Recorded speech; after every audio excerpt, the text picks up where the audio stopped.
During the 6th century BC, a relentlessly ambitious Persian king named Cyrus II conquered the three major powers of the Near East and founded the Achaemenid Empire. Its reach would stretch from the Mediterranean Sea to the Indus River, making it the largest empire the world had ever seen. His ability to conquer vast swaths of land and insistence on treating his subjects with mercy, kindness, and compassion earned him the name Cyrus the Great.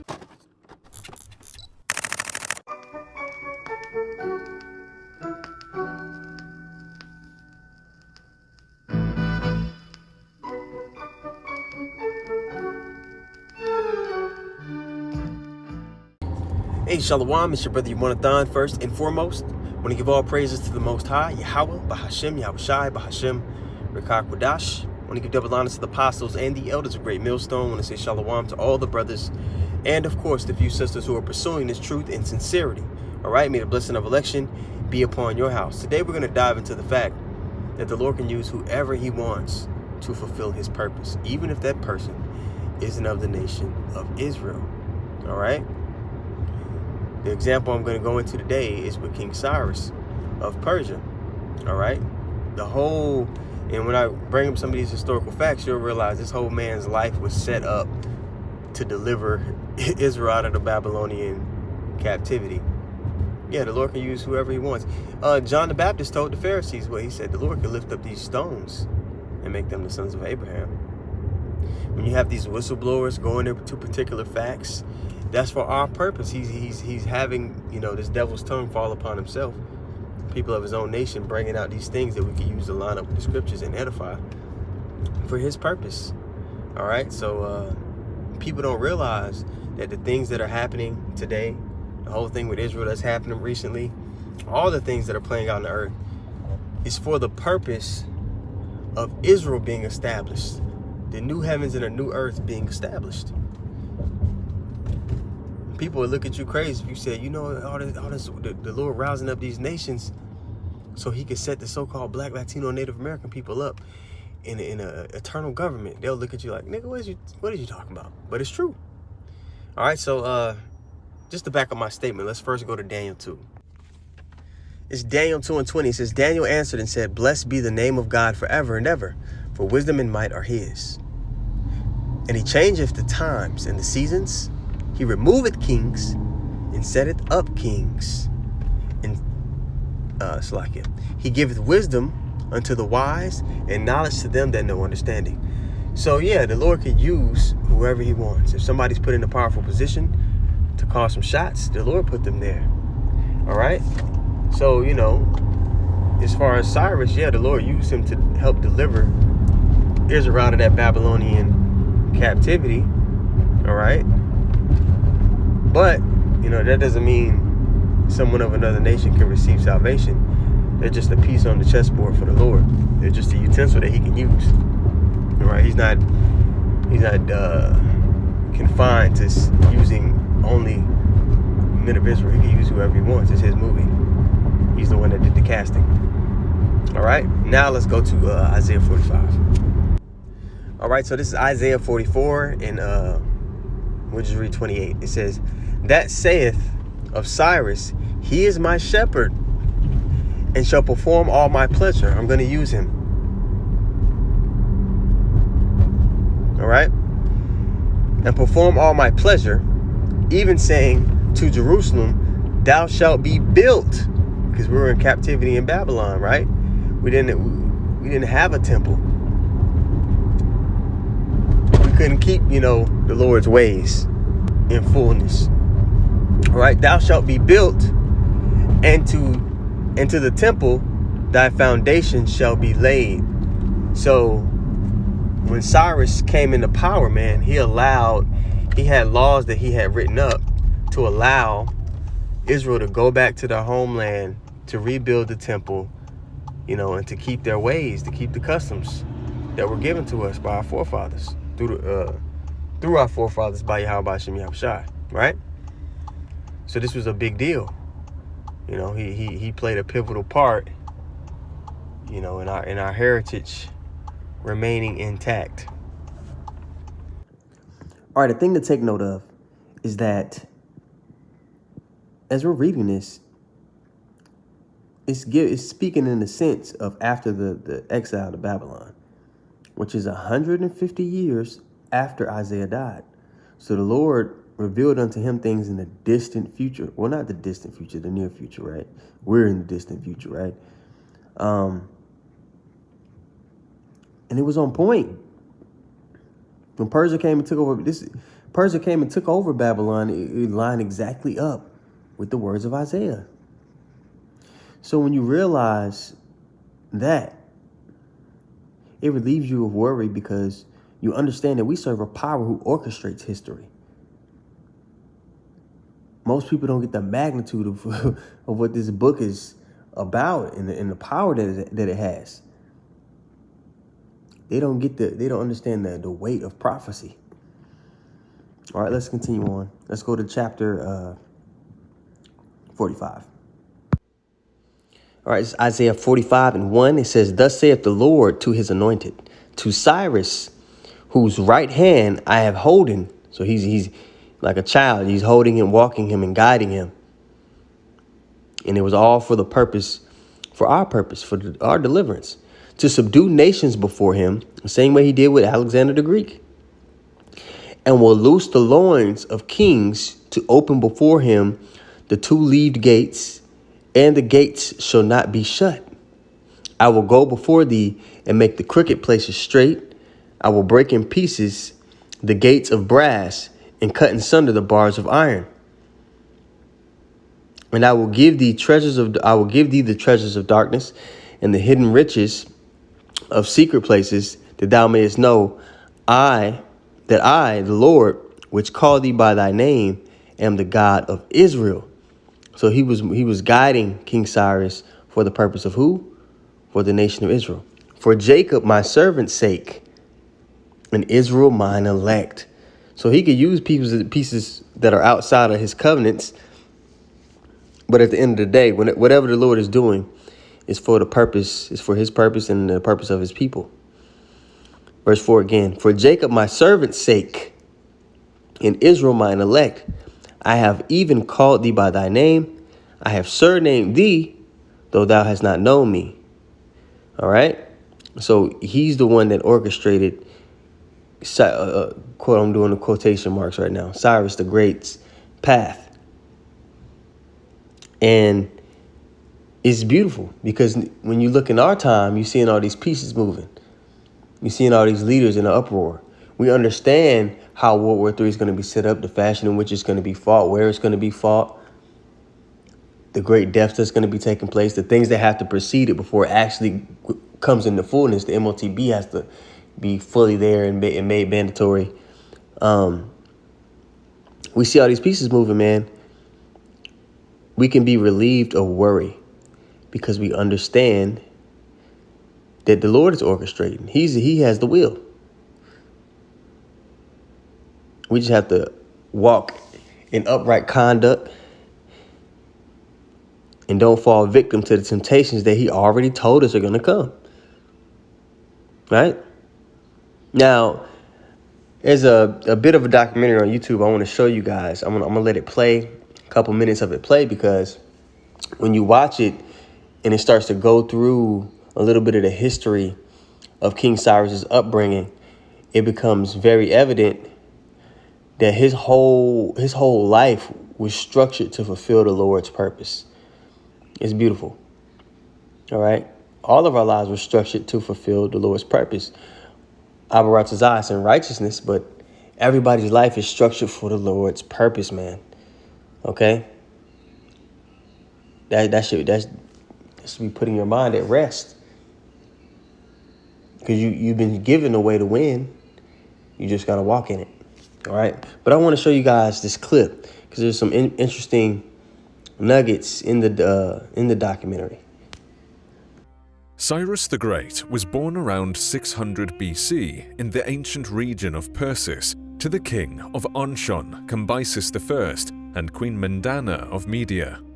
Cyrus's parents belonged to the Achaemenid dynasty, which made them descendants of the dynasty's legendary eponymous founder, King Achaemenes, who reigned over the city of Anshan during the late 8th century BC. Cyrus was named after his paternal grandfather, thus making him Cyrus II.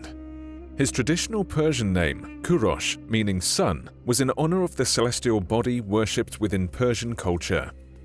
According to the 5th century Greek historian Herodotus, Cyrus's maternal grandfather, King Astyages, ruler of the Median Empire, had a dream before. All right, so I want you to take in account that this dream that Cyrus's grandfather had, who put that dream in his mind?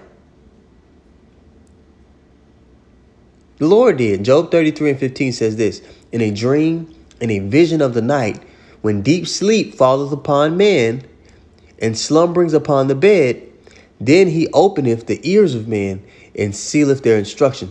So the Lord gave Cyrus's grandfather this vision, and then the things that transpired afterwards were all the orchestration of him, man's goings of the Lord, so that Cyrus could become king of Persia and overthrow the Babylonians, so the Israelites could come back to Jerusalem and build the temple up and keep his ways. This man's whole life was the culmination to that point. All right, let's continue with the clip. His maternal grandfather, King Astyages, ruler of the Median Empire, had a dream before his grandson's birth in which water flowed from his pregnant daughter, Mandena's womb, flooding the entirety of his realm. His council of advisors interpreted this dream as a prophecy foretelling that his grandchild would one day overthrow him as ruler. As a precaution, Astyages decided to marry Mandana off to the king of Anshan, Cambyses I, believing that the son of such a weak and insignificant monarch could never supplant his rule.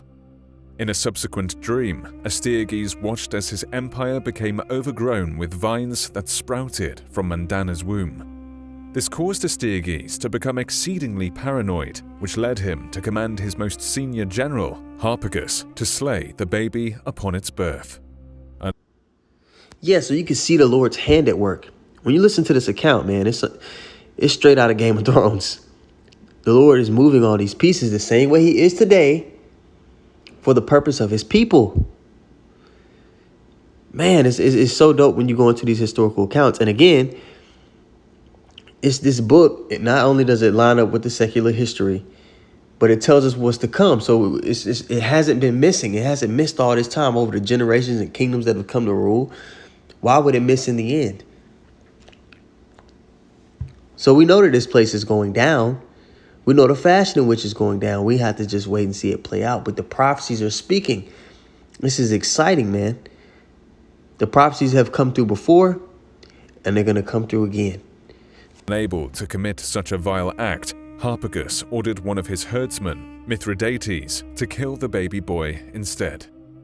Unbeknownst to Harpagus, Mithridates' wife had just suffered a stillborn birth, and the couple decided to use this as an opportunity to secretly adopt Cyrus and raise him as their own son. When Cyrus was only about 10 years old, he caught the attention of his grandfather, King Astyages, after allegedly hitting the son of a nobleman who refused to obey his orders during a children's game called King and Court. Cyrus and his adoptive father, Mithridates, was summoned by King Astyages to answer for the crime of injuring a nobleman's son. Upon his arrival, Mithridates confessed to deceiving Harpagus a decade earlier and raising Cyrus in secret. Because Cyrus had been discovered playing a game called King and Court, Astyages' advisors were confident that his prophetic dream of the boy one day becoming king had already been fulfilled. So Cyrus was allowed to return to his birth parents in the city of Anshan.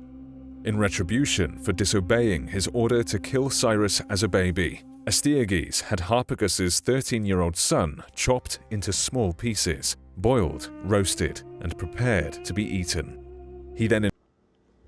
Now keep in mind, again, that the Lord is orchestrating all of these pieces. The Lord is the one that allowed Grandpa to be so paranoid and willing to commit these heinous acts, which would be motivation and fuel for Cyrus and his stepfather to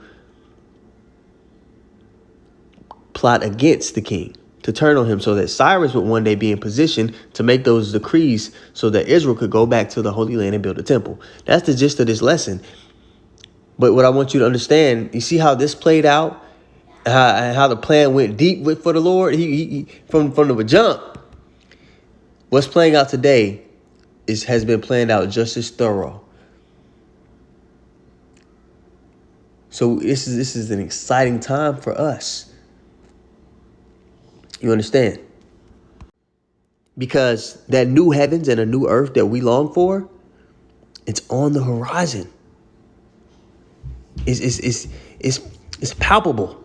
Invited Harpagus to a large banquet where he unknowingly ate his own son. Upon being presented with his son's head, hands, and feet on a platter, Harpagus reacted calmly and proclaimed, "Whatever my king does pleases me." Harpagus proceeded to collect his son's remains, bury them at home, and begin plotting his revenge. Following the death of his father, Cambyses I, in 559 BC, Cyrus was crowned the new king of Anshan.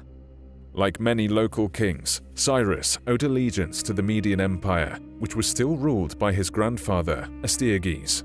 Cyrus had no intention of remaining subservient, and hostilities soon broke out, leading Astyages to send his army, led by Harpagus, to attack his grandson in 553 BC. Unbeknownst to Astyages, it was Harpagus who had incited Cyrus to revolt against his grandfather. Harpagus seized this opportunity to exact revenge on Astyages for killing his son by defecting with his army to Cyrus's side. 3 years of brutal war ended with Cyrus capturing the Median Empire's capital of Ecbatana and becoming its new ruler. To appease several of Media's former vassal states, Cyrus spared his grandfather's life and agreed to marry his daughter. Prior to this, Cyrus had already married a Persian noblewoman named Cassandana. The two were said to have been madly in love, having 2 sons and 3 daughters together. For political purposes, Cyrus would go on to take several other wives as well. With Astyages overthrown, Cyrus turned his attention to uniting the twin Achaemenid kingdoms of Parsa and Anshan into Persia proper. Cyrus's conquests of Media and Persia resulted in the founding of the Achaemenid Empire, otherwise known as the First Persian Empire. The king of Lydia, Croesus, attempted to leverage the instability to the east to expand his own territory. He was also how justly and respectfully he treated his subjects. The Persian king once said, "Whenever you can, act as a liberator. Freedom, dignity, wealth. These 3 together constitute the greatest happiness of humanity. If you bequeath all 3 to your people, their love for you will never die." By 540 BC, Cyrus had successfully captured the kingdom of Elam in eastern Mesopotamia and its capital of Susa, which pushed his empire's borders to the doorstep of the Neo-Babylonian Empire. During this time, Babylon was ruled by King Nabonidus, who had seized power via a coup. This power grab made Nabonidus extremely unpopular with the Babylonian people because they perceived it as having angered the city's chief god, Marduk, and began viewing the Persian king as a potential liberator. In 539 BC, Cyrus decisively defeated the Babylonian army at the Battle of Opis, and days later went on to capture Babylon, which at the time was viewed as the greatest city in the world. All right, so Abaratazah, the lesson was edifying.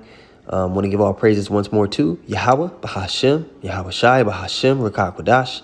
Want to give double honors to the apostles and the elders of Great Millstone. And I want to say shalom to all the brothers and, of course, the few sisters who are pursuing this truth in sincerity. All right, may the blessing of election be upon your house. Shalom.